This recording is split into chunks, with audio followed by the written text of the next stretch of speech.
Your Daily 180, 180 seconds of pure Bible study. Welcome to this, your Daily 180 Bible study. Thank you so much for being with us today. We certainly do appreciate you joining us. We are in the midst of a study on worry. Did you know that the Lord prohibits worry for His faithful child? We're not to be engaged in becoming obsessed about the problems of life, because if there is something you can do about it, there's no need to worry. If you can't do anything about it, there's no need to worry. And one of the things that happens with worry is that our focus is directed toward the wrong thing. And we become consumed with issues that are going to take us away from God.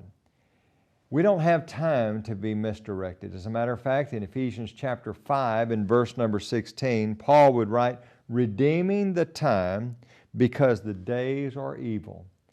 The child of God doesn't have time to waste time. And that's exactly what worry is. And someone says, "But you don't understand my situation. You don't understand the health problems that I have. You don't understand the economic crisis that I'm facing." Well, I mentioned to you yesterday that in the book of Philippians we find one of the most positive messages throughout the whole Bible. And what makes that rather amazing is Paul is writing from a prison cell. And he's going to write about the fact that he's learned how to deal with his situation regardless of what it is. Look at Philippians chapter 4, beginning at verse number 10. "But I rejoice in the Lord greatly that now at last your care for me has flourished again, though you surely did care, but you lacked opportunity. Not that I speak in regard to need, for I have learned in whatever state I am to be content.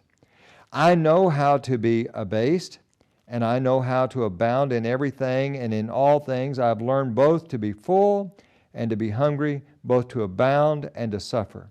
Isn't that amazing? Paul says, "I'm good. Whatever the circumstances, I'm good." How can you do that, Paul? How can you have great need and say, "I'm good"?